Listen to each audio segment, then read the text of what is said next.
Palmer, are you? Never And mind. Okay, let's begin. now we're on air. Welcome back. We missed you. Cinema Enema episode 2. It's been a while since our last Enema. Been a very long Uh, Enema-less time. yeah, you always missed your last Enema.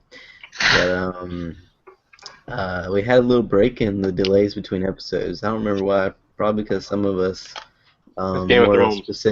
more specifically, Palmer's just an asshole to schedule work in general. But we're glad you're back. This episode we're going to be covering what's eating old Gilbert Grape right here. What's eating him? The beautiful man. And also No Country for Old Men. You want to start out with Gilbert Grape? Yeah, so before we begin, I have to say this movie was actually spoiled for me by American Dad. I don't know if you're familiar, but there's a skit where there's like one mentally challenged squirrel and his older squirrel brother takes care of them within their little family. The mother squirrel, who is obese, dies, and they go through that little like wake up mama scene. I didn't know what it was from until like I don't know 10, 15 minutes into this movie, and I was like, well, damn, I know the mom's gonna die. But Spoiler alert. Yeah, dude. Goddamn, spoiler. Haven't even seen the movie, God. Yeah, I mean, I haven't seen it, but it sounds like it's a shitty time to be spoiled. But since the short of this movie, after his father's death, Gilbert, portrayed by what's this dude's name? Captain Jack Sparrow. Johnny Depp, Jack Sparrow, has to care for his mentally disabled brother, aka Leonardo DiCaprio, Arnie, and his morbidly obese mother, which is suddenly challenged when love walks into his life. How beautiful.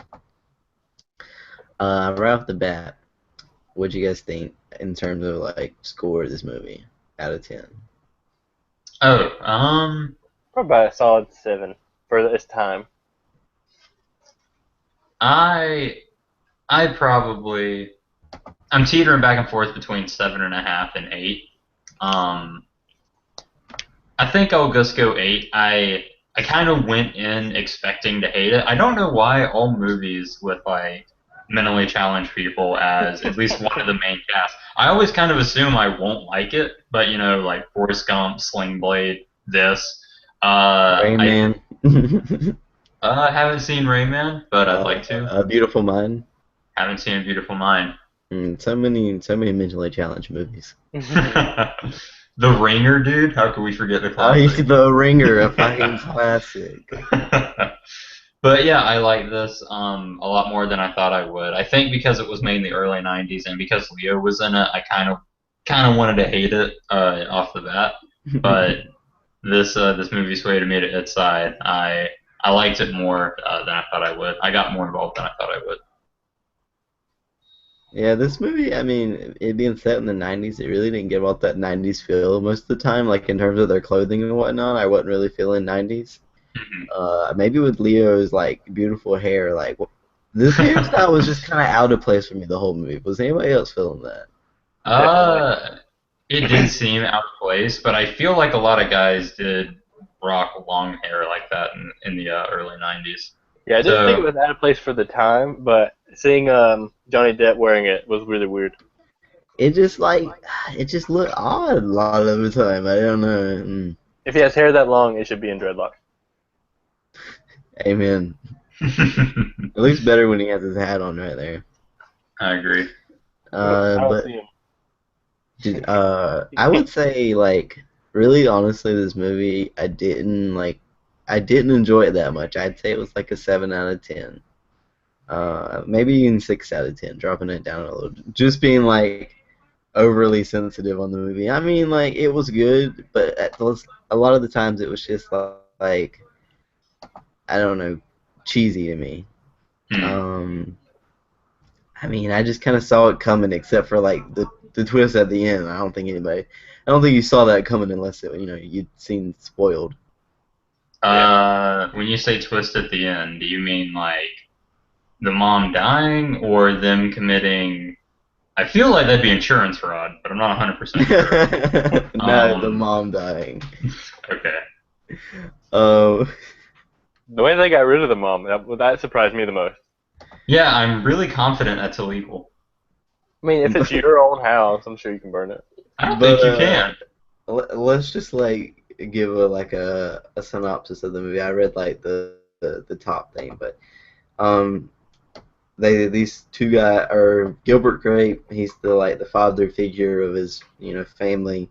His mom's really obese, and his brother's Leo's. I guess he's what did they say was wrong with him? He's just autistic, or Yeah. I Yeah, you can assume that. I guess assumed he was like standardly mentally challenged. He just seemed like he had the mind of a 4 or 5 year old.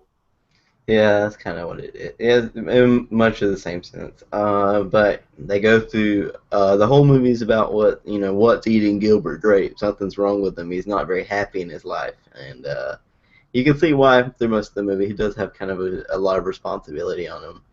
But Hmm. as the movie goes on, he meets the love interest and they fall in love and blah blah blah blah. And his mom dies at the end. Rip in peace. So that's I mean the whole idea of the movie is just getting adjusted to new things and and at the same time dealing with what's life happening at the moment. Him dealing with his circumstances.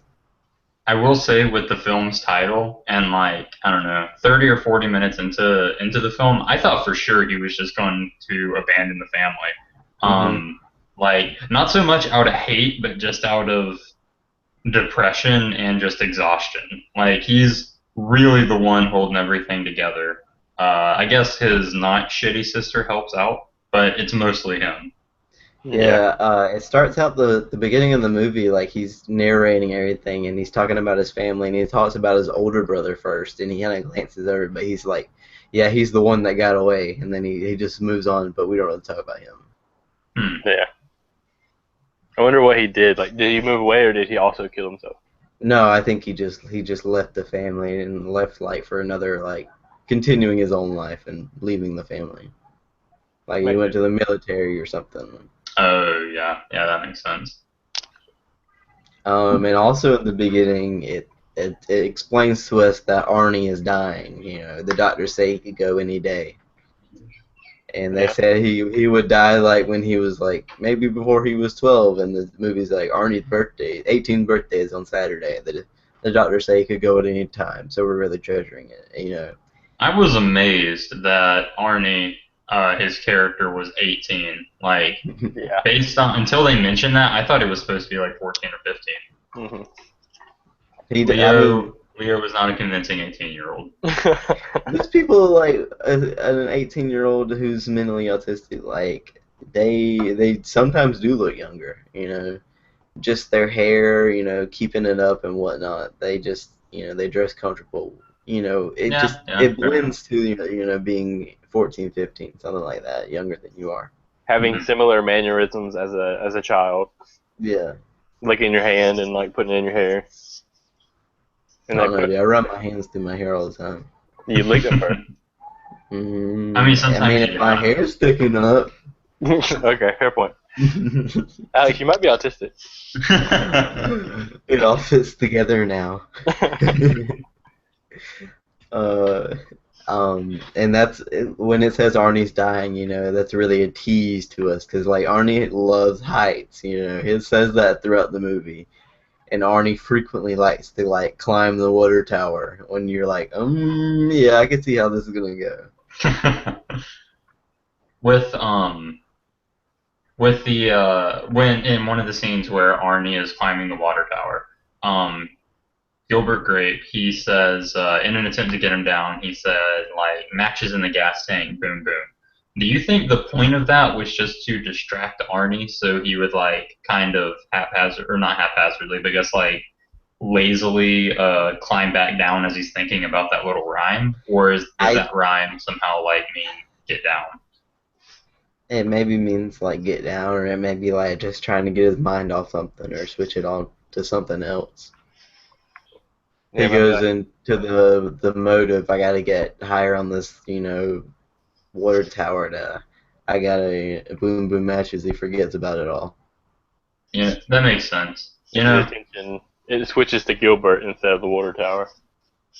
oh, that would make sense. It's actually an elaborate ploy. They're both like ex-communistic, spies, and that means like you're gonna blow our cover. I mean, You know, it's a bold stance, but I think someone on this cast has to take it. Arnie's kind of an asshole. Whenever people don't want him to do something, that's all he wants to do. Um, really, really shitty person. That's not how you keep loved ones in Arnie needs a little lesson in manners. your But when he climbs that water tower, like there's a lot of like signs he could potentially fall off. Like one of Gilbert's friends is actually like the funeral director or something, and he pulls this like his funeral director van hearse around and parks it, and like he's getting ready in case something happens. That's true. I don't know why. I never thought. Maybe it's because I just wasn't thinking, but I didn't think Gilbert was gonna die by falling off the water tower on either of the times he went up there. Um, I I was pretty maybe I've been spoiled by what the ending is. Maybe again, like I just kind of assumed it from the American Dad ending, but I didn't think Arnie was gonna die from heights. I didn't really think Arnie was gonna die at all. Hmm. I definitely thought he was gonna fall off the water tower at a point. I think we all did. Except for Kirk. Well, in the American Dad skit, there's like this little thing where the brother squirrel puts his hand on the Arnie squirrel, and he's like, "But you know what? I think we're gonna be okay." As they're driving off in the distance, and I was kind of waiting for that similar thing to happen in the movie, and then it did at the end. There's another thing, like the whole plot is Gilbert is, the father figure of the family, and it doesn't really, explain in a great detail what happened to his father. It drops like small plot points every now and then. Essentially, you learn his father like hung himself in the or hanged. I don't know what the correct term is. It's hanged. Hanged. He hanged himself in the basement of the house, and ever since then, the mother, Big Mama, has not left her sofa in the living room, and the whole family. She's fallen into a depression, and the older sister hiding back here, peeking around. Makes the food and runs the family, and Arnie's taken care of by Gilbert, and the younger sister just plays her trumpet and flicks off people. And Yeah, I understand life in that household must be hard, but that cunt was not making it any easier for anyone. I can't figure out who was more annoying, the mom or the sister. the sister is just fucking annoying to be annoying. The mom paranoid. Here's a better picture of the family. Oh, I guess it's small. Never mind. But Gilbert's the new father figure, and in one scene, he's in his grocery store, his work, where he's a stock boy at like a dying, family grocery store. Getting choked out by big superstores. Yeah, getting choked out by like the Walmart version, and the manager of the store, he says, they're talking about his dad, and he says Gilbert looks a lot like his dad. He's referencing like Gilbert being similar to his dad, and throughout the movie, Gilbert's in this depressed, like blank phase right here, face. Throughout the movie, he's like, something's missing with him, and it's kind of following along that same path of his father, I think, is what they're trying to portray. I didn't connect that, but that makes a lot of sense. Just the burden mentally challenged people put on people in their lives. Not only that, like I said, that cunt sister, she's not making it any easier for anyone. The two worst people in Gilbert's life. Side by side. The worst people. I forget his mom in the Uh, bed of the truck. Yeah, no, I think. that's another plot point. The mom doesn't leave the house or get up. No, dude, she did that one time to go Okay, get she gets Arnie. up one time to help Arnie get out of jail because he climbed the water tower too many times. That was What I thought was really interesting, she's this like in the movie they act like she's just this behemoth of a woman, this impossibly fat thing that's barely human anymore. Everyone just looks at her, takes pictures, stares, tells jokes. I wonder if that was like that would have been normal behavior in the 90s, or if they just kind of tweaked up how shitty people were for the movie. I know especially nowadays, like if you're that fat, you could be bigger than that, and it won't draw nearly as many eyes. I Um, think the idea is it's a very small town like Enora, Enema, Idaho or something like that, and they don't have a lot to look at, and the internet's not around, and whatever they watch is on TV, maybe. So like seeing this the old fat mom. woman in her TV in her living room's, an Yeah, event. like she's become like an urban legend almost. Like there's kids that have like go up to the window just to peek in to see if she's real. And Gilbert helps one of them at one time, He's just gotta making light of the situation. he's gotta find some enjoyment in life. Speaking of Gilbert's enjoyment in life, he actually has an affair at the beginning of the movie. He's been having an affair with this man's wife. I'm trying to find a picture of her. It's I don't think she's a big those, enough character, those of you who She's a don't know, recognizable person. yeah, she was in Actor. she was the mom in Step Brothers. Yeah. She's still very But attractive. anyway, huh? Yeah, there she he's is. been having. There she is. She's been having this affair, and uh, he delivers groceries to her house like every day. She'll go to the grocery store, leave, and then they're like, "Gilbert, we have a delivery for you." Like, who's not knowing what's going on here? Um, and throughout the movie, he's like dodging the husband. The husband's trying to get him. He's like, "Come by my office, Gilbert." And they're teasing you like he knows what's up. Come by my office. You've been dodging me. Like he's always dodging them. And when he eventually shows up, the guy's like, "So, Gilbert, I have something very grave to talk to you about." And he's got like this awful face on him. He's like, "You really need to buy some life insurance." Do you And guys? Oh, I'm sorry. Go ahead. I go thought you ahead. were done. You can go ahead. I was gonna say, do you guys think that she killed him? I don't know, but he fucks around and they report he has a heart attack and he falls and drowns in the kiddie pool. Exactly. He was an insurance salesman. They probably had a huge life insurance policy. Oh, that is a very good theory. It And always was weird to me how he had the heart attack, collapsed on his knees, and fell in the pool. But in the movie, now that I'm thinking about it, they're sitting at the diner afterwards, and the funeral parlor guy's like, "Nah, heart attack, fell right in the pool, no signs of a struggle." Hmm. Do you think after or before he had his heart attack, what was the relationship situation between that woman and Gilbert? Did they call things off? Is that when he was like, I have another? I Or think I I think think, they had split it. I because think I could believe if they split up that she could have caused the death of her husband so she could get the money and then just leave town. I don't think it's very convincing. I think it is very convincing, if he had the heart attack and then she, like placed him in the water to drown. Yeah, that's a good point.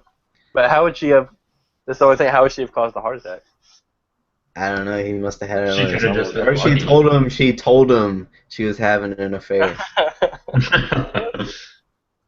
Yeah, that makes a lot of sense. If she told him she was having an affair, and then he had the heart attack. Would it make sense to say that if he had a heart attack, then he might have had like a weak heart, or I might have had heart trouble, so he might have He been must have on. been a stressful person or something. Yeah, like he might have been on some type of blood pressure medicine, and she might have put too much in there. Gave him too much. I would go on the more the line she like delivered some hard news. I don't know if she would like go as far as to like switch up his meds or something. I mean, yeah, I mean, Interesting theory though. Interesting theory. I'm glad we turned this into a theory cast.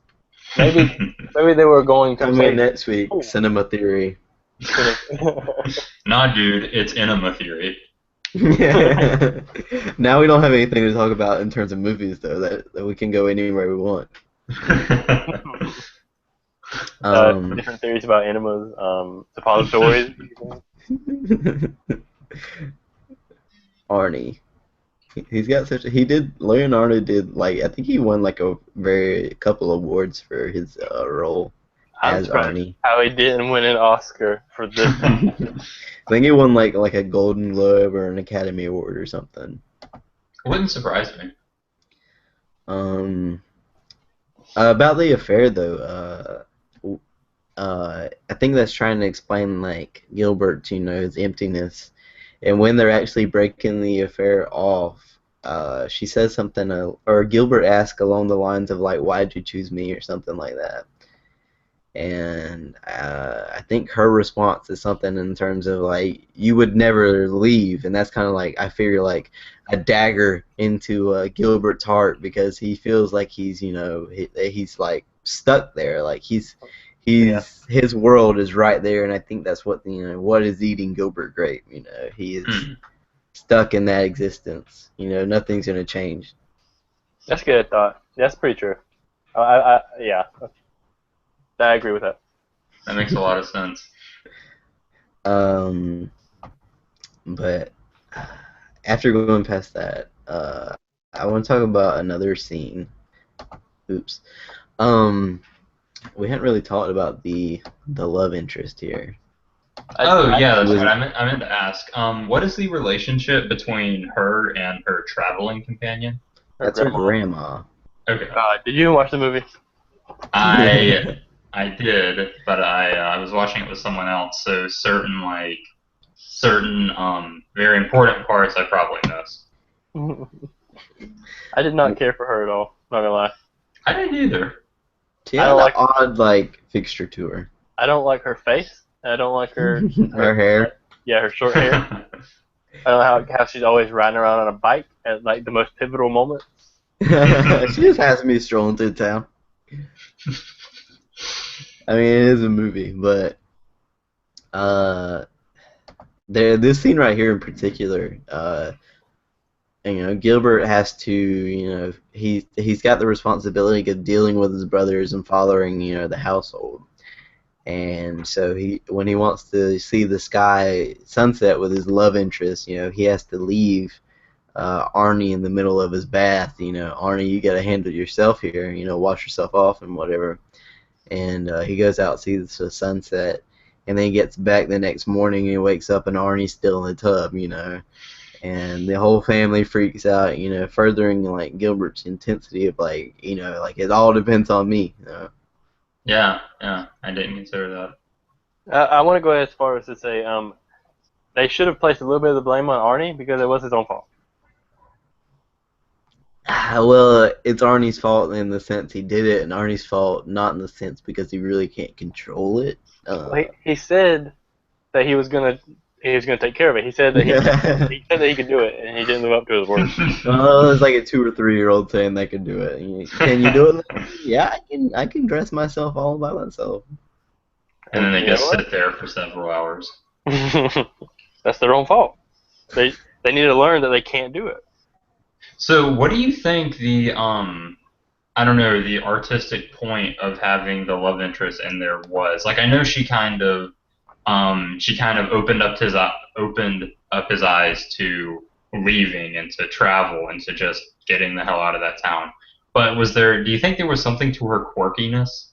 Like, I think when I was watching it, I don't know necessarily her quirkiness, but she was the direct opposite of Gilbert, like Gilbert Grape, in the term that she moved around her whole life.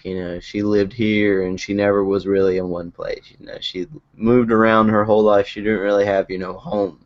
mm-hmm. And when Gilbert sees she's got all this and whatnot, but she's still kind of the same as me, he more or less appreciates what he has. Mm-hmm. That's what I interpreted it as. That's interesting. I like the way her character acted at parts, just like the thing where she would go swimming completely clothed and just not take anything off. Yeah, that's just That weird.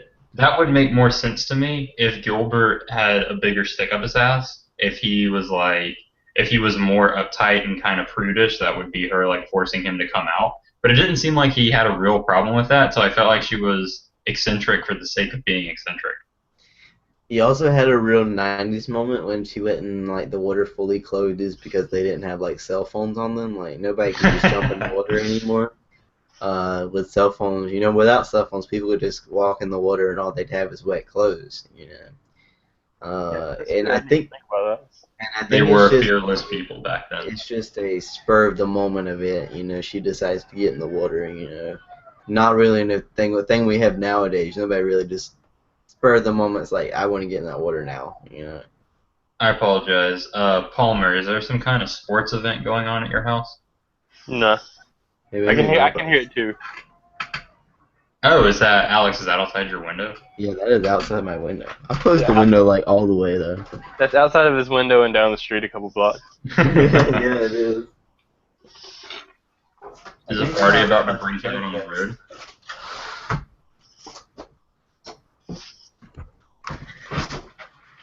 Huh. And college they do that. Anyway, my bad about interrupting the flow. I know, but where did we leave off? Talking about her quirkiness and eccentricity. Yeah, I mean, yeah, she's a weird character. A particular scene I want to talk about, it was kind of weird when she said it, but it was, one of those things you had to kind of think about.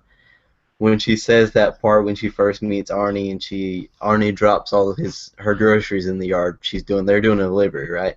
Mhm. And he picks him up and Gilbert's like, say you're sorry, Arnie, and he won't say anything. And she's like, don't worry, don't say you're sorry. I'm not sorry, we're not sorry. Mhm.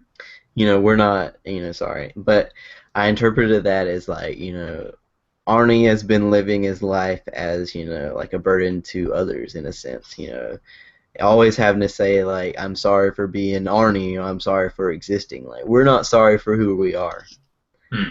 And that was like, kind of a deeper part to her character and relating to Arnie.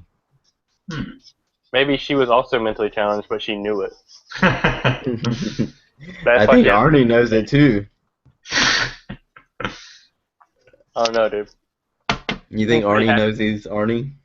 No, he Yeah, seems pretty happy with who he is, though. that's Well, true. He I'd probably imagine can't so. fathom. A lot of 4, 5, and 6-year-olds don't have a lot of self-reflection. Okay, good point. Arnie hang out to that part where he's 19 and having to find a job. He'd be a lot less happy. Yeah, he needs to talk to Gilbert about this. The real life sucks. But isn't that just the theme of the movie? Arnie's the happiest character of them all. Oh god, that is the theme of the movie. Arnie's really happy, but Arnie's Gilbert. the Everyone only else happy isn't. character. That's a nice juxtapose with Gilbert being really depressed and Arnie being really happy. Yeah, just They're best mirroring. friends. I was Well, there you still, have it. I might have mentioned this earlier, but I was still really surprised that in the end, Gilbert took Arnie. I kind of have expected them to just kind of dump Arnie and some. Well, yeah, I guess that would have made for a good movie ending then. Oh yeah, the ending. We hadn't even spoke about that. But anyway, you know how that they've been teasing Arnie's death the whole time, and at the end of the Arnie's 18th party and the whole family's hoorah, the mom decides she's gonna finally get up and walk upstairs for the first time in like 20 years. And she gets upstairs and lays down, and she's real tired and out of breath, and she just fucking dies. Before anybody can get up there, like Arnie can get up there and talk to her. Those steps literally took all she had. I imagine, dude, like just the strain to lift that much fucking weight. Especially since she just kind of loafs around in one place for the majority of the time. Yeah. I'm sure going upstairs would be a lot bigger strain.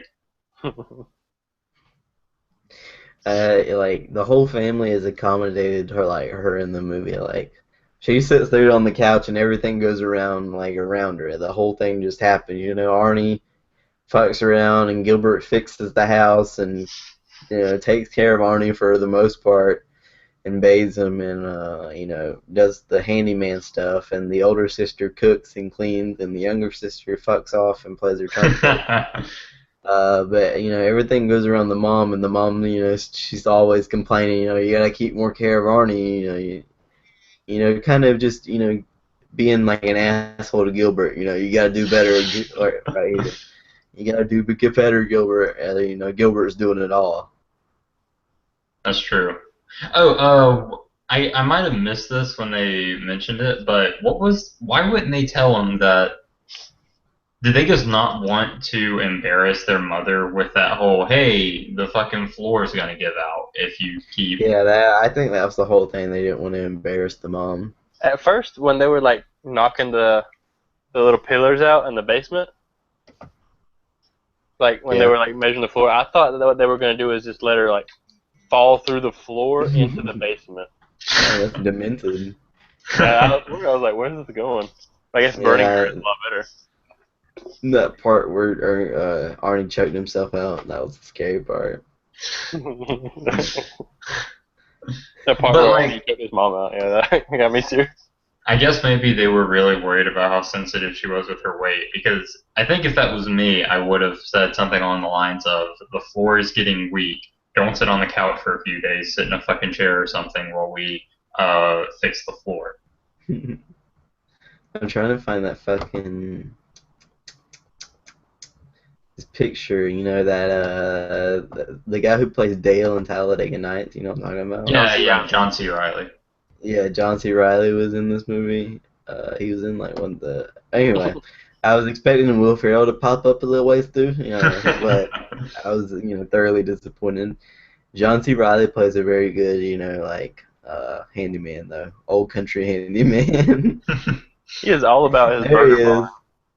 Yeah, and he gets a job at the Burger Barn, like an overall, I guess, an overall message to the movie or overall theme is, just a progression in time, the convenience store is being choked out by its Walmart competitor, and the Burger Barn's coming to town, everything's coming new again.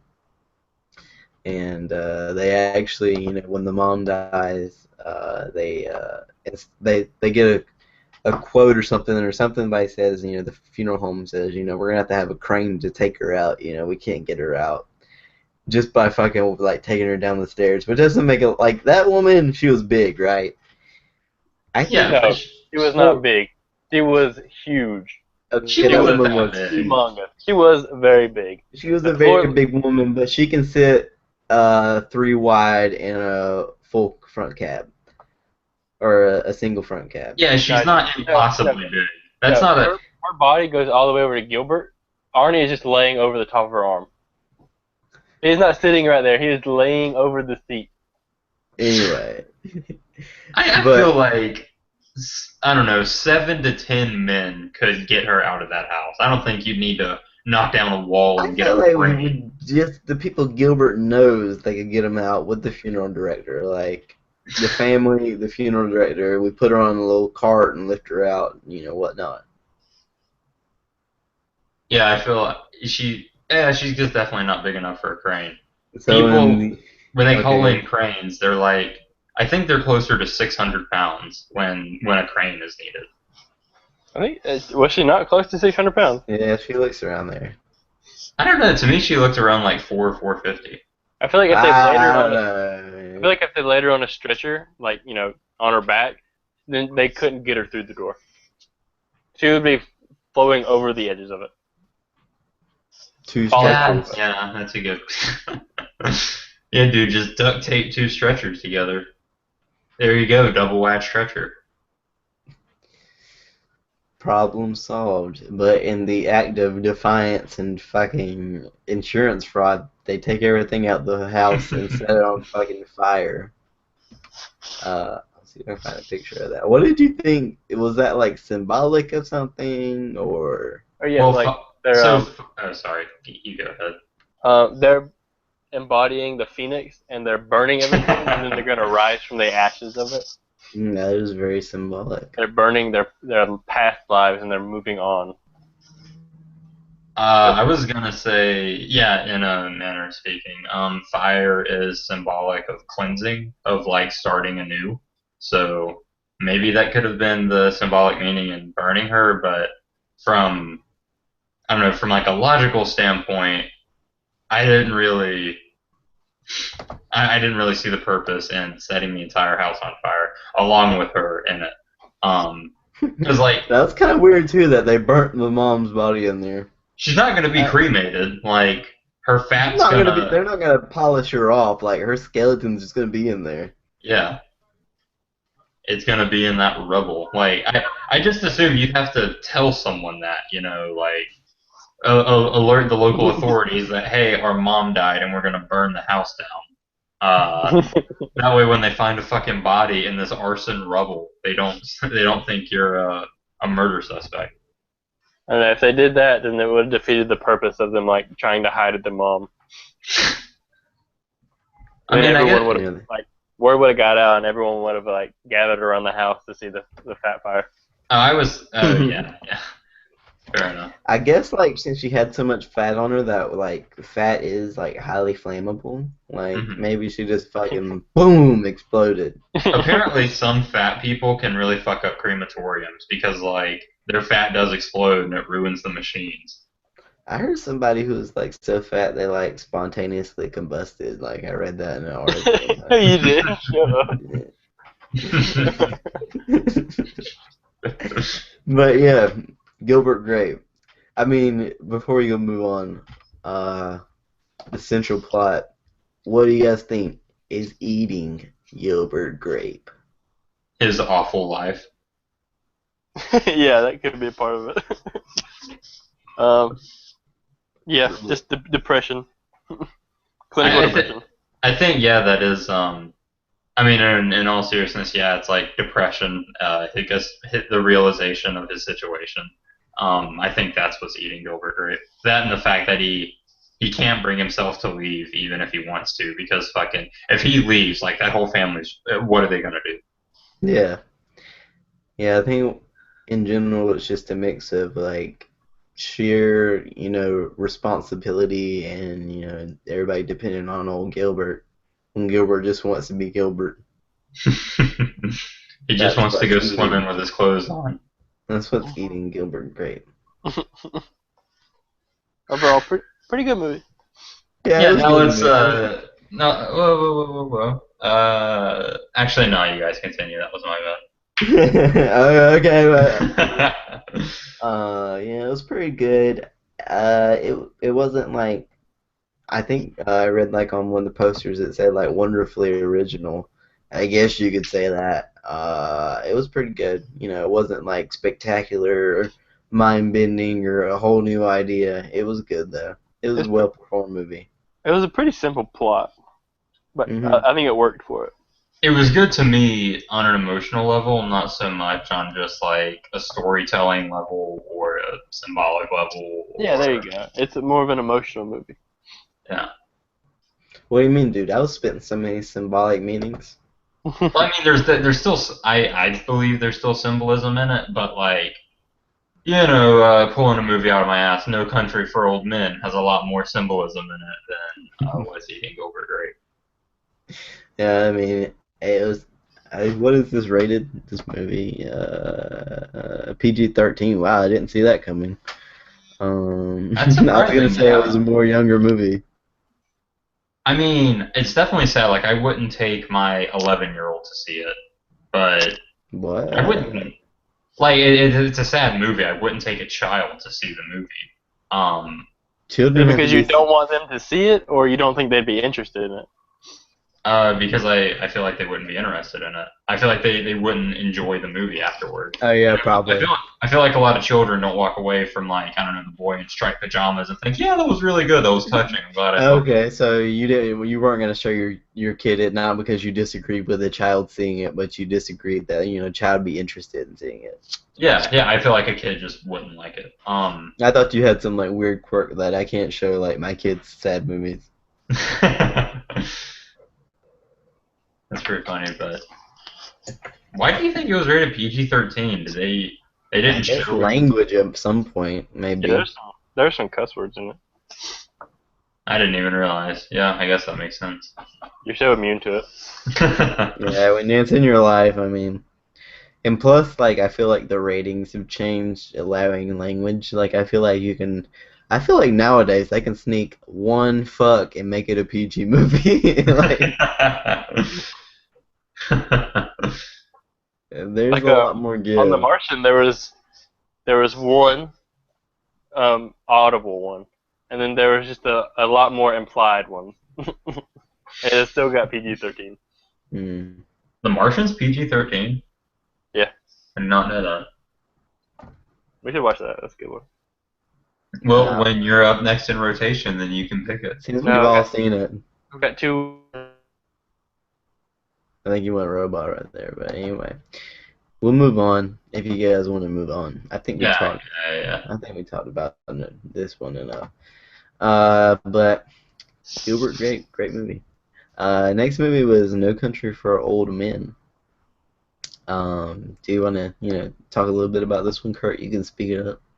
All right, yeah. So initial impressions, top tier film. Really enjoyed it. I'd probably give it like I'm really wary about. I'll go 9 out of 10. Definitely 9 out of 10. Super super good. I really liked the director. Who directed this? Do you know? The Coen Brothers. Oh, okay. The Coen brothers. They did some new stuff that you don't really see in movies, and that I really liked. Um, for example, there's no soundtrack in the movie, Hmm. which is something that kind of got my attention. It added to the tension in a lot of scenes. Yeah. Um, I feel like this is the type of movie that, if I can just jack my own dick for a minute here, you have to really pay attention, and I think you have to be a bit smarter in terms of film to at least appreciate and understand why the story is told the way it's told. Um, I'm sure you all know someone in your life that just they have a shit taste in movies. I know a couple people over here. They I'm trying to think of the right way to put it. For some people, they don't want a lot of complexity in their movie. They want a simply told story, an obvious arc, and then a nice little conclusion with a bow tied around it. This movie does not give you that. Yeah.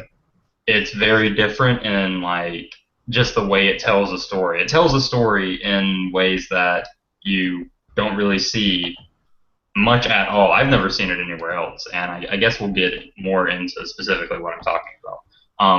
What did you guys think of it? Just off the rip, it was very, very like it was capturing. The scenes were they didn't all have to be like very eccentric and crazy things happening, but the lack of soundtrack and the kind of the worldly soundtrack, it really made you feel like you were there and you were captivated in what was happening. Like Hmm. I felt like I was part of the chase. Okay. But definitely, yeah, I would give it a solid 9 out of 10. It was a very, very good movie. And the Coen brothers, I think they have a record of, spitting out the good ones. I do you know what else they make off the top of your head? Um, oh brother, where art thou? Hmm. They made Hail Caesar, that new movie. Oh. Uh, one of our bros didn't really like it. I don't know why. I haven't seen it, but Hmm. what other movies? Maybe it's because his teacher made him read Caesar in like the 10th grade. Oh, He ate Caesar salads. yeah, Oh, Alex, I remember reading that apparently this is a movie that only gets better with age. Like, if you watch it a few years apart, you're going to like it more the second time. I remember you saying you've already seen this. Does that hold true? Uh, I really liked it the first time I saw it. The first time I saw it, I walked away with like, I really don't know what happened there. Like that was kind of, I gotta watch that again. And I think this was Hmm. like, I think this was the second time I've seen it all the way through. A whole watch. Hmm. But it took me a while to understand what it meant. In detail. But Okay.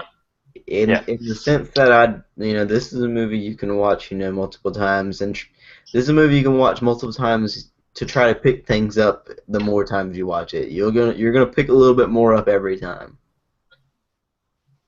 Yeah. Before I had saw it, I had asked Kirk, I was like, "What did you think about it?"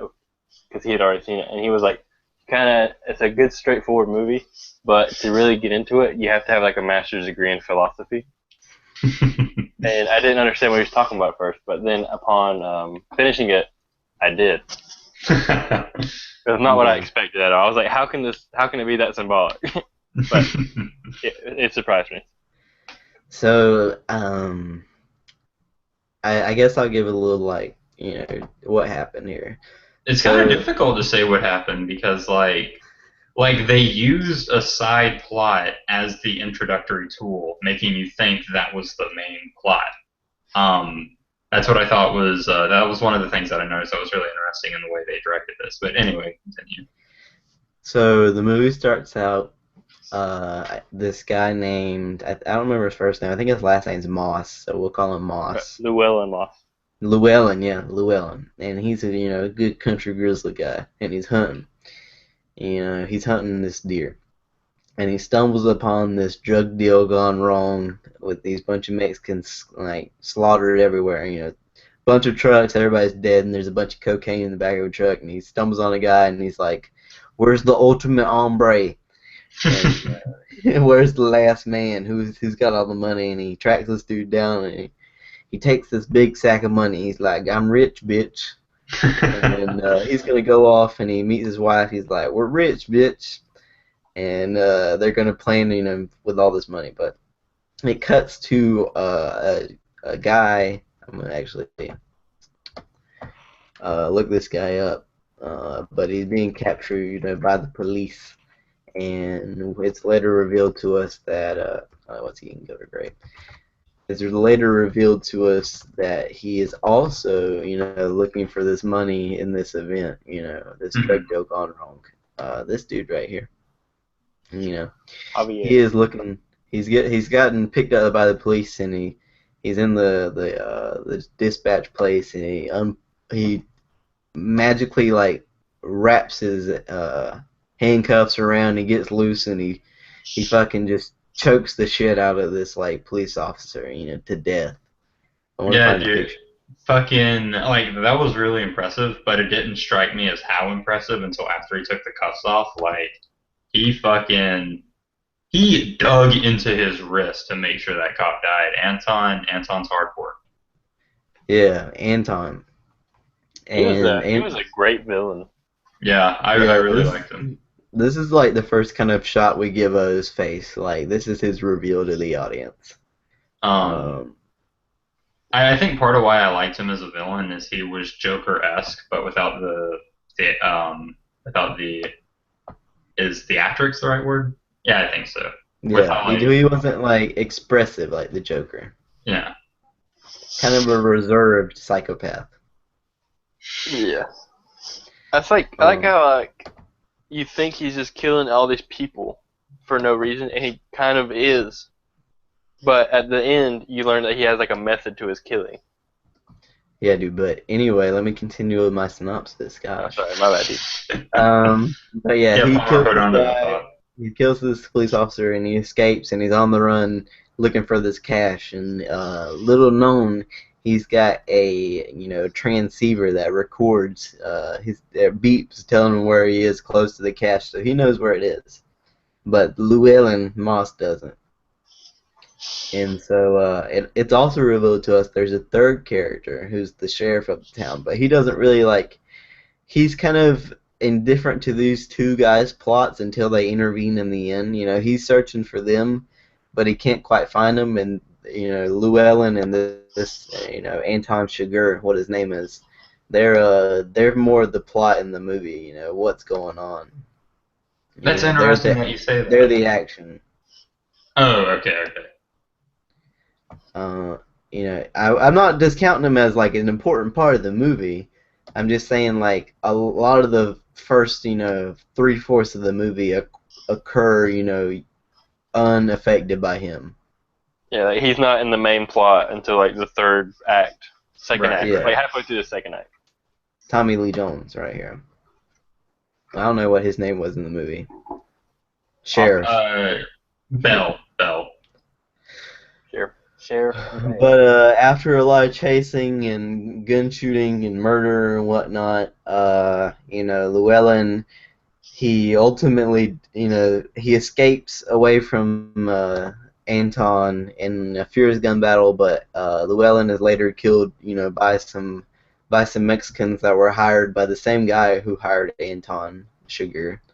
I don't know if you picked up on that, but Hmm. he's just randomly murdered. You don't even see it go down, which is kind of interesting. You don't even see his murder. You just like you're in the role of the sheriff, and he just walks up on his dead body.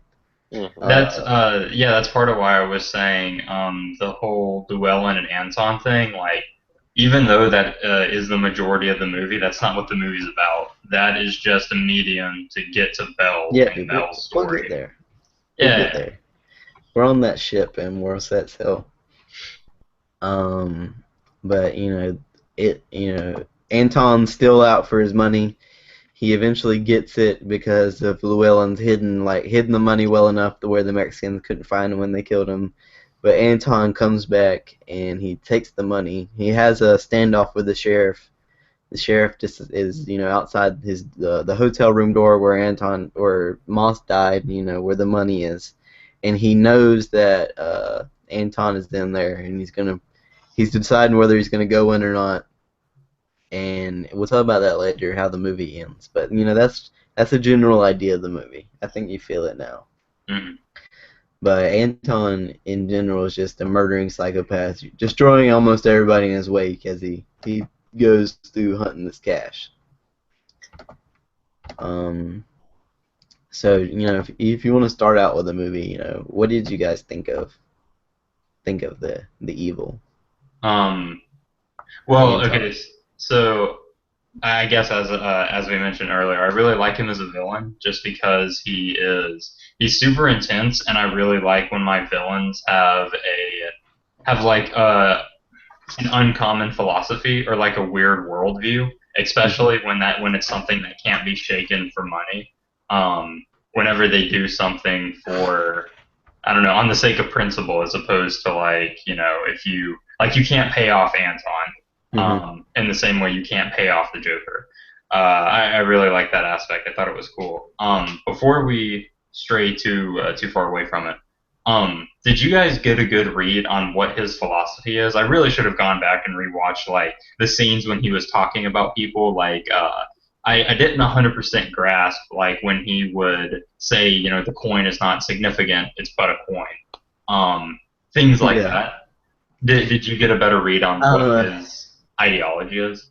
so in terms of my synopsis, I feel like you know, Anton here is, he's portraying something, like he's the angel of death or he is death. He's very otherworldly in his persona. Like, look at his fucking hair.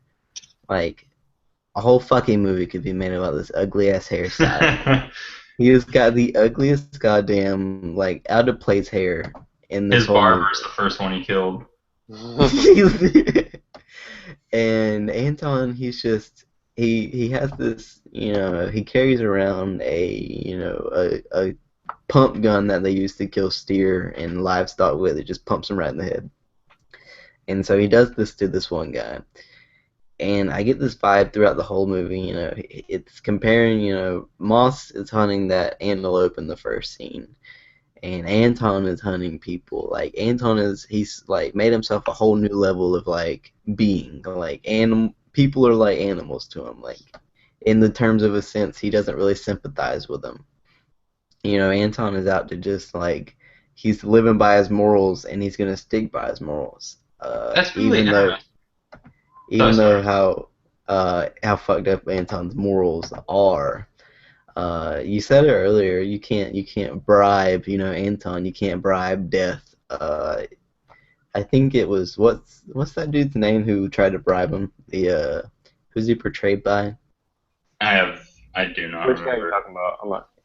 The guy who he's the other bounty hunter. Oh, Woody He Harrelson. finds Woody Harrelson. There it is. Woody Harrelson bribes him. Woody Harrelson, I'll get you 14 grand at the ATM. And Anton's like, it's not about the money, and he blows him away. you know, with his silent shotgun. You can't bribe death. And then there's the part where Moss is trying to run from him the whole movie, and you can't run from death. It gets to See, the point. so I'm sorry. not done yet, dude. Okay. It gets to the point where Anton calls, Moss on the phone. He's like, "I'm gonna go for your wife," and Moss is like, "You don't even have to worry about coming for me no more. I'm coming to you." That's a very metaphorical. I'm gonna come to you, and Moss ultimately comes and meets his own death. And there's also the last part where his wife, she's trying to reason with him. She's flipping the coin. The coin don't matter. It's just you. You don't have to do this. And it's the last part. You can't reason with this. So you can't run. You can't bribe, and you can't reason death. That was all of Anton's sit down deaths. Mhm. But what are you gonna interject with? Oh, so it was interesting that you say to you, Anton was like this supernatural next level kind of evil. Um, I it to me, I thought Anton wasn't so much representative of a great singular evil. I thought he was representative of just all uncontrollable, chaotic evil. Because even in the movie, Woody Harrelson himself says he's a psychopathic killer, but so what? There's plenty of them around. He's not supernatural or some new breed of criminal mastermind. I thought in them actually writing that into the movie. Um, where's all Hold that on, sound man. I'm coming trying to from? fuck. It's coming. Oh, okay, thank you. Um, I thought that was really interesting that the writers took the time to include that into their script, them saying he's not like some great new evil that we've never seen before. He's just like a lot of other killers. He's chaotic, he's uncontrollable, he's somewhat random. Um, that was kind of my takeaway from it. Yeah, when Woody says that, he's like, I know what part you're talking about. He says like, yeah, you want me to? He says like something like, what is he like? You want me to compare him to the bubonic plague? He's like, no, he's a psychopath, but there's plenty of them. I understand the scene you're talking about. I think it was just trying to generalize the evil in this world that they're living in. The world of No Country for Old Men. Yeah, I think so. The reason I say like Anton is more representative of I forgot how Woody Harrelson compared him to the bubonic plague. That is a better way to put it. He's more of like Anton's more of a plague than a man. Um, I feel like Anton's whole purpose is to be representative of all the new evil in the world and to cause Bell to question himself until he quits the force. That's that's Anton's purpose. I What's that thought word? That it's like random chaos, entropy. entropy. Yeah, I feel like that's what he represents here in the movie. Hmm. Um, I was thinking, with the sheriff, at the end of the movie it's very symbolic because, instead of, facing, Anton, because I don't know if you picked up on this, but they actually see each other in the hotel room. Like he sees them through the handle, and Hmm. they lock eyes. He knows he's there and whatnot, and the sheriff actually lets him run. Oh, the sheriff saw him in there. I thought he just like I took that as he couldn't see Anton, but Anton saw the sheriff. No, they Yeah, that's saw what I each thought. other. Oh, okay. Okay. But the sheriff lets him leave. The sheriff isn't going to look for him. The sheriff, he's not ready to die. He wants to retire. He's going to meet, death one day, but it's not today. Hmm. Um, I forgot what the second part. What is that? Was but what were we talking about further? Um, well, we were talking about how like the sheriff met Anton. Um, the sheriff's relationship with Anton. I think Anton symbolizes the entropy you can't control. You know, what's the the negativity that's coming or the evil that's coming that you can't control. You know, it's gonna happen, and whether you let it happen or whatnot, I mean, it's unavoidable. It's no country for old men. It's a Yeah, young that's man's country. true. I'm still confused on what the title had to do with the movie.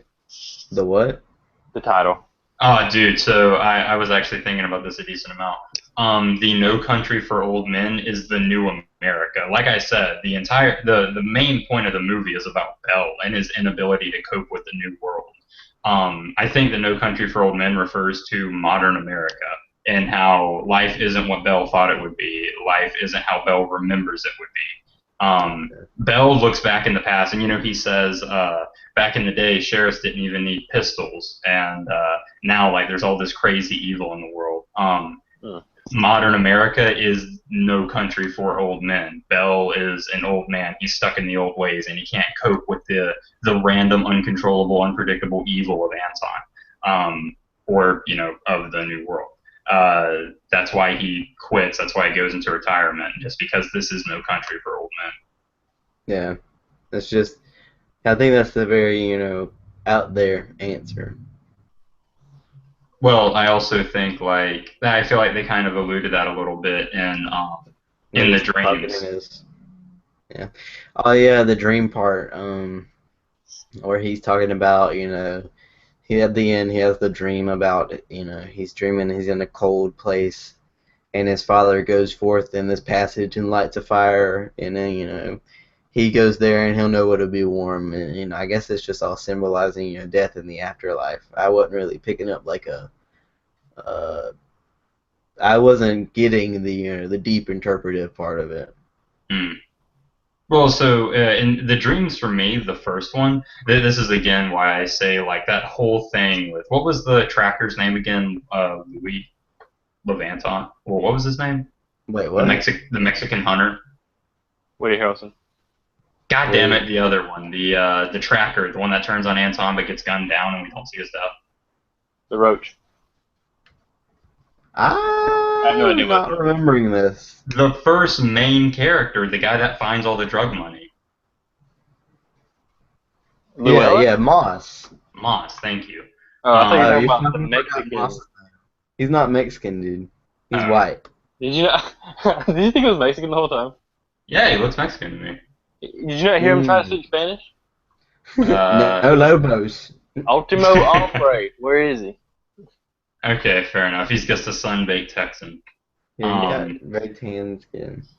but Caramel. yeah, yeah. In terms of like Bell's dreams, what kind of gave me the idea that the whole deal with Moss and the money, like that all just being the side plot.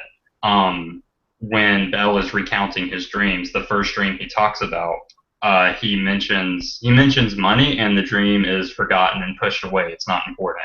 To me, that kind of is representative of the first plot of the movie. Like again, that shows me how the whole deal with Moss tracking down the money, all of that, that's more of an avenue to see Bell's changing worldview as opposed to the point of the movie. Hmm. Yeah, I guess I understand what you're saying. The overall message of the movie was more in Bell's timeline, but the events of the movie happened more in Moss's and Anton's. Mhm. Um, yeah, that's very astute observation. But I guess Palmer said it earlier. What do you think is Anton's morals? Like, what do you think he goes by? I, I see. I need to rewatch it and listen more carefully to the conversations he has to better understand it. Because as it stands right now, I think he is just representative of greater, outer, unfaced, unnamed evil. Therefore, he has no morals. He just does chaos for the sake of chaos. But if I listen more, and if I just listen more carefully to how he like describes how valuable the coin is, for example, I feel like I get a better idea of his interpretation of the world. I don't think. I understand what you're saying. And I don't think it's as like random and chaotic as it appears to be. I feel like it's the way he kills is like that of a flip of a coin, but on a much more complicated scale. Like everyone has a choice in what he kills them. Like at at the beginning, the guy with the car, he told the guy to get out of the car, and then he killed him. The guy didn't have to get out of the car, but that's why he died. Like I know that's a I bad example, but at the end, he even tells the girl, he's like, I'm killing you, or I'm not killing you. It's based on the flip of this coin, and she's like, that doesn't matter. And he's like, it does matter. I'm here because your husband made the same choice. Her husband made the choice. He could have gave him the money, and then he would have spared his wife, or he could have, kept the money like he tried to do, and then he would have killed his wife, and that's why he killed. That's why he went to go kill the wife. We don't know if he did, but it's open ended kind of. I I think like how it's. you. I'm Go sorry. ahead. Go ahead. Oh, I I like was how you. gonna. Go ahead, man. Go ahead. Okay, I don't think it's. I didn't think it was that open ended. I thought it was like heavily implied that Anton went through and killed her. Oh, I agree that he did, and I think he did too. But I mean, like you Oh don't. yeah, I mean, There's no facts that you it's don't know. 100%, dude. Like he gets out on the porch and he checks his shoes, like he killed her. Yeah, He checks his boots for blood. Like it's throughout the movie, they've made like a point of these boots and like stepping in blood and whatnot. that's a good point. You know, they don't show a lot of the deaths on screen. I take that back. They show a lot of Anton's deaths on screen, but they leave out quite a few deaths, on screen, and I guess that's just pure shock factor. I don't know why they do it.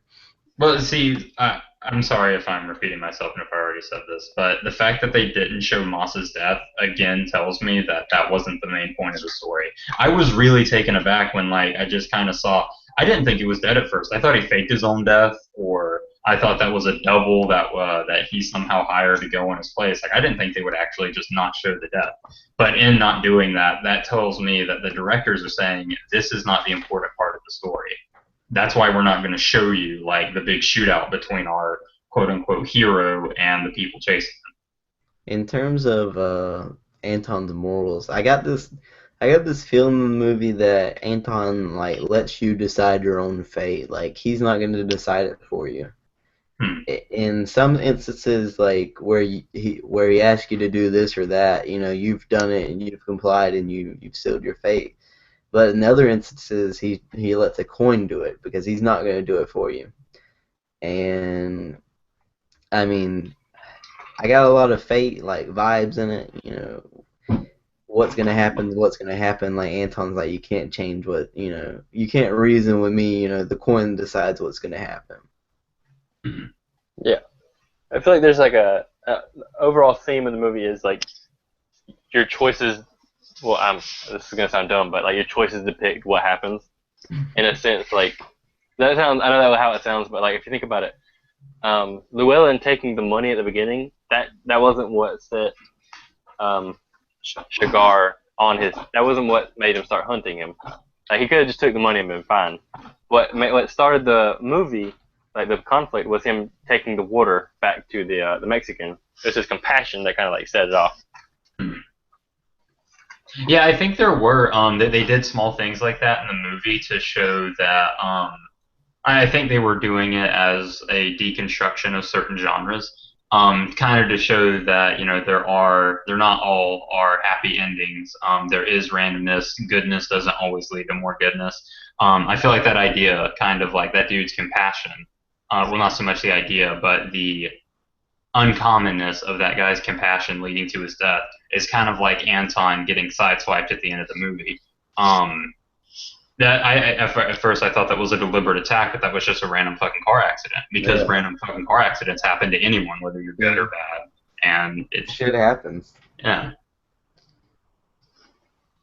Oh, Yeah, so there can be a lot said about like what Anton's character, whatever his name is, it means.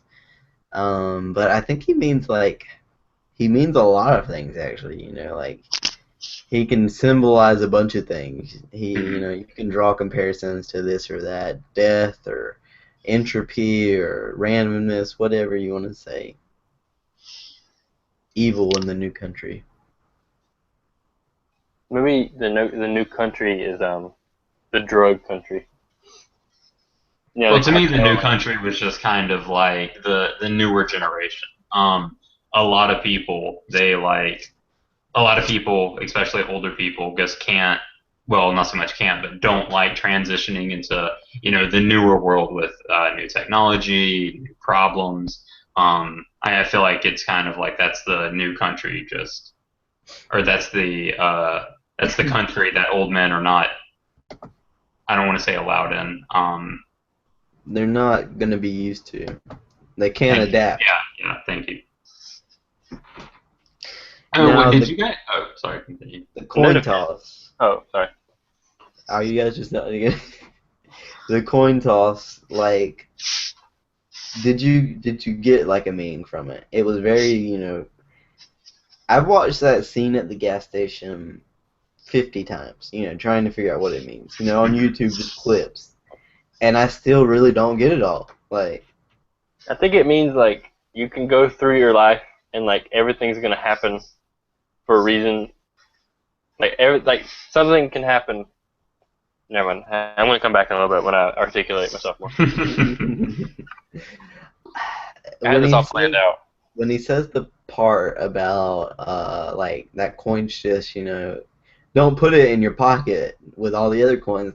But then it'll, because then it'll just become a normal coin and you'll forget about it. It'll lose its special. Hmm. It's like he's like, this coin's been traveling, all its life to get here to this moment. And he ultimately says something like, "What do I have to win?" And it's implied like you have to win your life. Like he says everything, but everything your life, whatnot. Without saying you're gonna die. That's pretty much saying like everything's on this coin toss. But I don't know. I didn't. He was talking philosophy, and I just wasn't tuning into it. Yeah, I know. I pulled up a little manuscript of what they were saying, and I'm reading over it, and I'm not pulling a ton of meaning from it. Do you want me to read it or just keep talking about it? You can If read you, it. Okay, so this is what Anton was saying to that clerk. Yes, you did. Uh, in reference to putting actually, I can something pull up. up the scene. Oh yeah, that's probably better.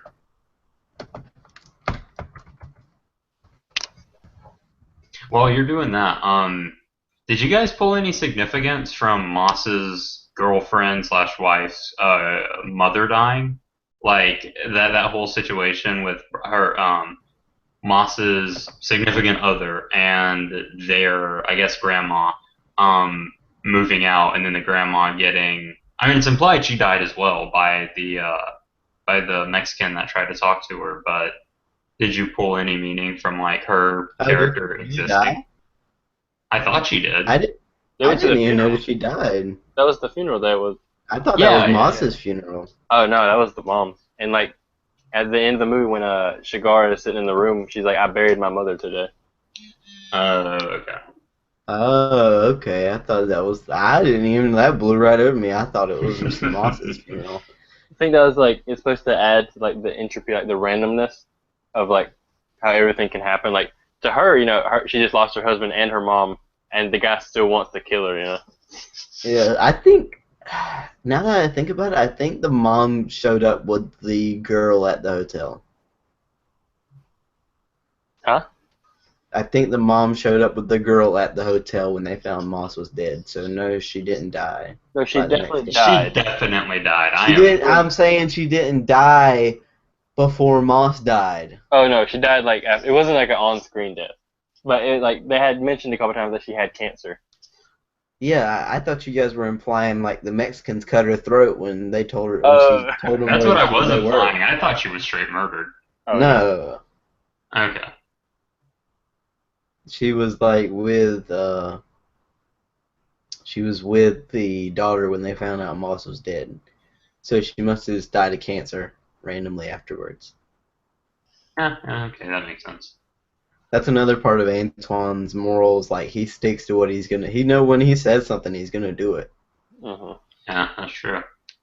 Alright, do you want to start the scene?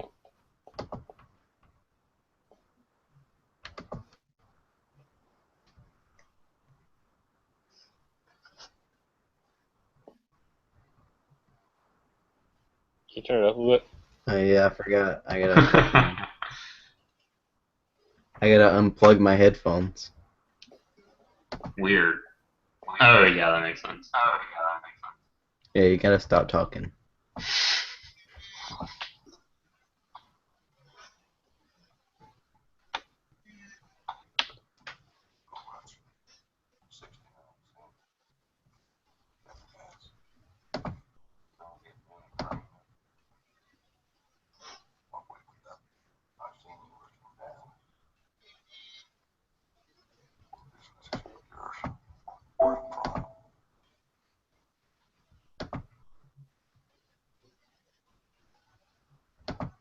Friendo.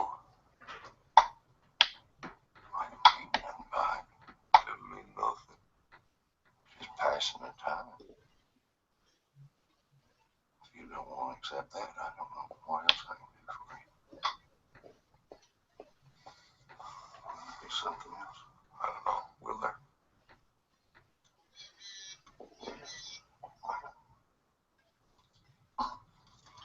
Is something wrong? With what? With anything? Is that what you're asking me? Is there something wrong with anything? Will it be anything else? You already asked me that. Well, I need to see about closing here. See about closing? Yes, sir. What time do you close? Now. We close now. Now is not a time. What time do you close? Generally around dark. At dark.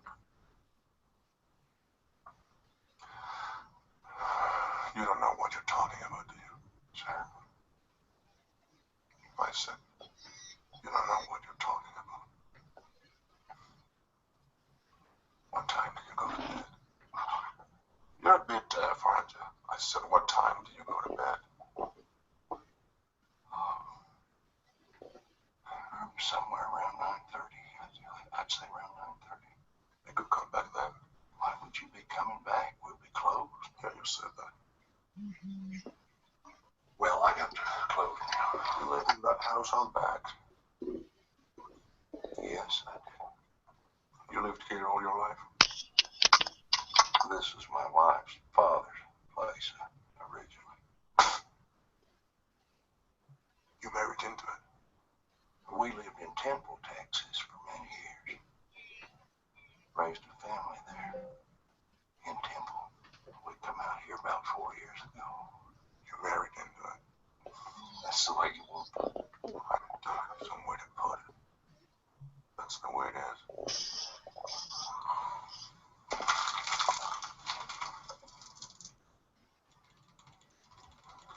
What's the most you've ever lost on a coin toss? Sir, the most you ever lost on a coin toss? I don't know. I couldn't say. Call it. Call it. For what? Just call it. Well, we need to know what we're calling it for here. You need to call it. I can't call it for you. It wouldn't be fair. I didn't put nothing up. Yes, you did. You've been putting it up your whole life. You just didn't know it. You know what date is on this coin? No, 1958. It's been traveling 22 years to get here. And now it's here. And it's either heads or tails. And you have to say, call it. Well, look, I need to know what I stand to win. Everything. How's that? You stand to win everything. Call it. All right. Heads then.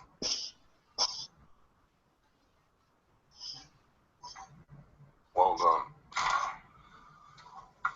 Don't put it in your pocket, sir. Don't put it in your pocket. It's your lucky water. Where you can put it? Anywhere, not in your pocket.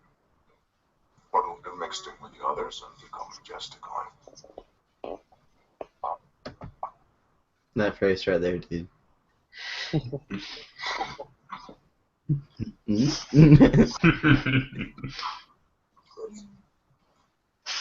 He's a very menacing villain. Like, if you don't get chills while listening to that.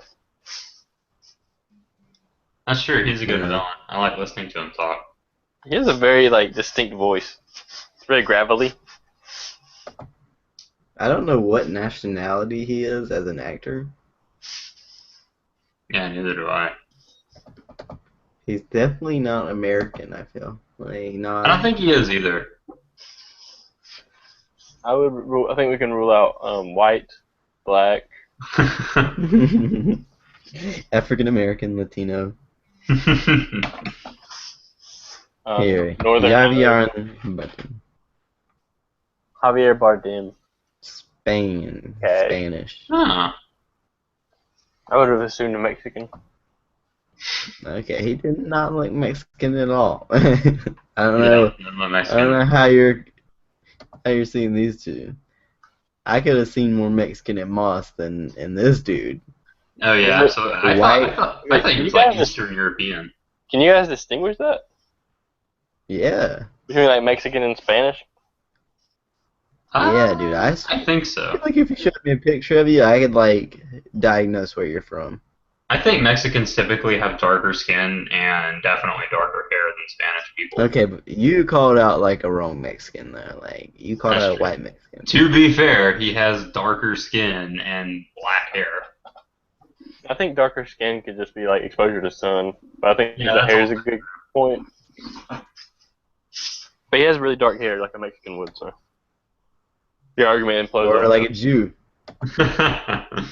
Yeah, he could be a Jew.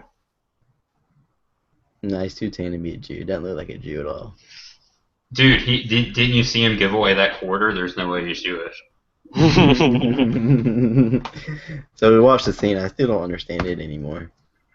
I think, yeah, I don't have it fully put together, but I feel like there's a heavy emphasis with him, like in his just worldview of choice.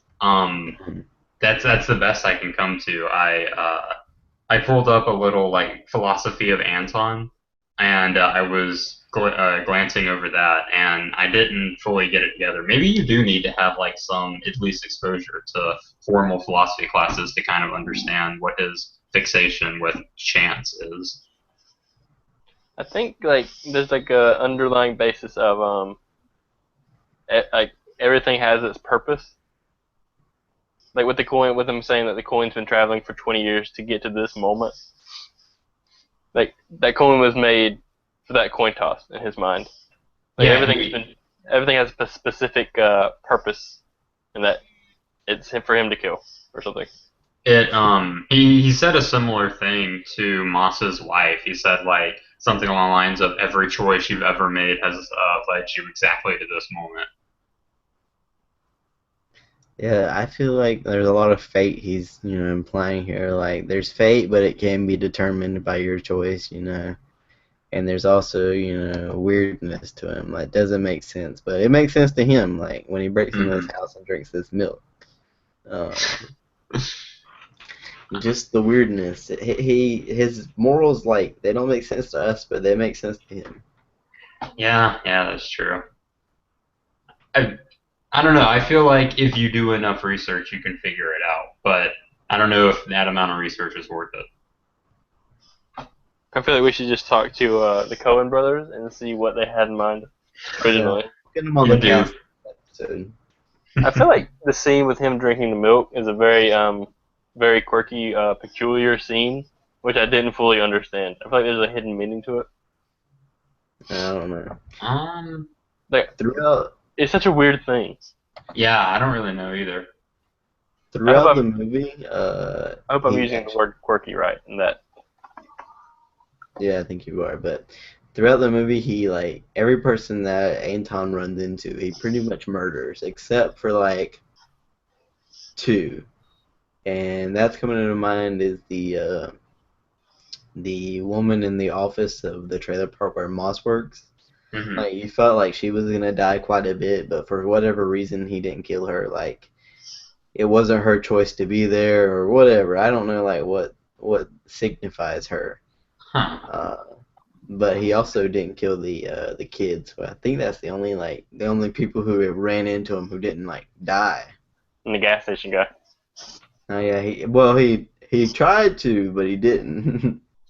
Yeah, good point. He put that up to chance.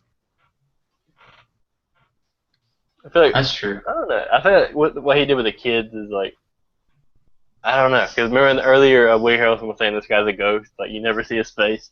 Then Yeah, he murders the guy. He's like, "Are you gonna kill me?" He's like, "It depends. Have you seen me?" yeah. But He with didn't the kill that guy either, but I mean, he didn't see anything. yeah, that's true.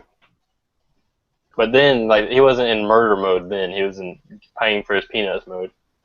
Yeah, it was very elaborate how he like when he got shot by Moss, how he broke into the pharmacy and stole his like stuff and got out. Oh yeah, I completely forgot about that. He fucking exploded a car in front of a Yeah, pharmacy. he set off the car bomb in front of the pharmacy. Savage. You think that? You have anybody do that with you, Palmer, at CVS? Not yet. I'm still waiting on it. You could be the first dude. I mean, they're lucky to get through that like 2-inch bulletproof glass. Here he's walking in, but the car isn't blown up. But he does that. Oh, there he goes. Huh? You get to see the whole scene. I feel like Alex, that air compressed blunt instrument tool that Anton uses, is that really used to put down cattle? Yeah. Interesting. The way it works is they all walk head to toe and then like a little shoot. Like there's been significant like study into the psychology of like cattle to like de-stress them. Hmm. And people figured out like they like being in tight areas, walking close and compressed, and so they walk down these tight corridors in this like where you can't really like there's no like sharp turns. It's all like cylindrical, like it feels like they're on a path, and all Huh. of a sudden the fucking floor drops out from under them like it's a fake floor, and they're floating like on their chest, right? Uh-huh. And it's like a conveyor belt on their chest, and like there's just this dude with like the gun. He's just pop, pop, pop, like one in a row, like it's like a line, and that's what he does all day. He just pops them with that like air compressor thing right in the head, Huh. and Is it that's because how. like if they're stressed out before they die, does it alter the flavor of the meat? Yeah, like that's the big thing. If they're like stressed out, it can alter the flavor of the meat and make it less good and tender. Hmm. yeah, like if that cow's stressed out and it's got like its blood is full of like norepinephrine, then when you eat the meat, you're gonna get stressed out. I don't know about That's why that. people have heart attacks from eating so much red meat. I don't know about that, but there is a relationship between the stress of the animal and the deliciousness of the meat. That's why they treat those high quality beefsteak in Japan so well, because they theoretically taste better when they're happy, which is what the science says. They feed the cows grapes and they give them like milk. And give them handies and whatnot.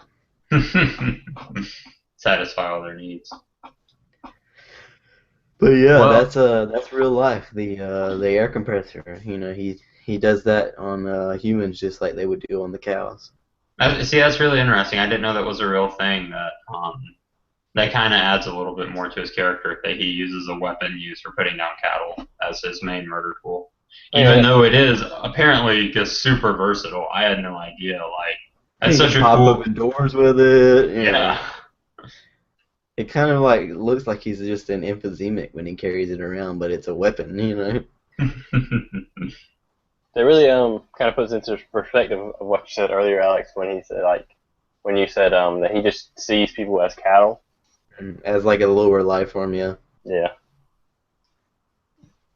Like, and I really like how he's not your classic villain who's just out for the money. Like, at first, you think he is out for the money, but the money is just like a transition for him to express his method of killing. Yeah, when I first saw it, I thought like he had made the coke, like he was the guy needing the money, like the money was supposed to come to him, but he was just like paid to find the money. Hmm. And he actually ends up like breaking in and killing his boss. Like they don't talk a lot of dialogue, like explaining a lot, but you really have to pay attention to this movie and watch it a few times.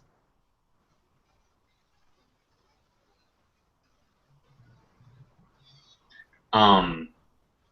So, do you think you guys are pretty content with this No Country for Old Men discussion? Yeah, I feel pretty content with it. I wish I could say more, but it was just like it was like almost too difficult to summarize. Mhm. I really like the movie. I really like the way it was directed and the way they tell the stories that they told. Um, I'm a big fan of this movie. It was beautifully shot. Like all the scenes were like how there were like a lot of widespread scenes, and then there were like some short scenes, not short, but like compact scenes. And I didn't notice that there was no score until you said it, but I think that really like worked in its favor in adding Made it more suspense. real. Yeah, that part where he's just, I don't know if you guys like remember the part, but he's Moss is sitting, old Moss right here, Mexican Moss. He's sitting in his hotel room. You know, he tells the clerk, you know, I'll give me a call if anybody comes in. And he's sitting there and nothing's like, he's hearing nothing, like it's quiet. And he sees the walking, and he pulls out the phone, and you see him like call somebody, and then you hear like the empty ringing of the phone, like it ringing, like nobody's there to answer it. You know, he calls up the clerk, Hmm. and you can just hear that out there outside the door, and you're like, something's wrong here. And Something's then fucky.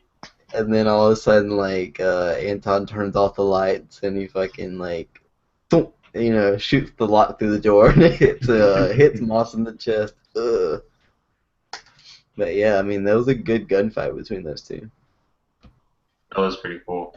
The one thing that I kind of didn't like about the movie is as fucking smart and careful as Moss was, I was really surprised he didn't check the bag for like a tracking Yeah, device that was in a the big first thing. place. Like, you didn't fucking look in the money and look see if I was following you. At the very least, I would have changed the container to put in like my own briefcase or something. I would too. I would have like split the money. Yeah, yeah. All right. You guys want to call that a show? Nah, dude, we We have gotta pick our movies. we gotta do my favorite part. Oh yeah. This week it's me and Alex. Alex, do you have a pick that? I think you can go first, man. Okay, so have either of you guys seen Fear and Loathing in Vegas? No. No. Okay, I'm pretty sure it is based on a true story about a reporter that went on just this crazy ass drug fueled adventure. I can't remember who it stars, but I think he's a popular actor. But to repeat, yeah, my choice is Fear and Loathing in Vegas. Okay. My choice, I don't know if you guys have seen it. I was going to do 2001 Space Odyssey. Ooh. I actually haven't seen it. Yeah, Palmer, me you? No, it's on my list though. Alright, well, we're going to watch it. Apparently, it's a great movie, but one of the complaints I've seen where people talk about it is the first scene apparently goes on way too long.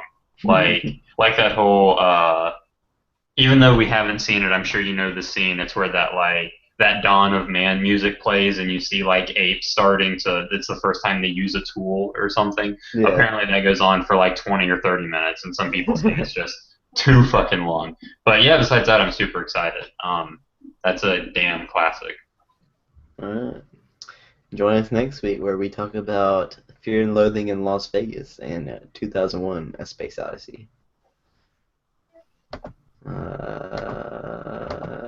Goodbye.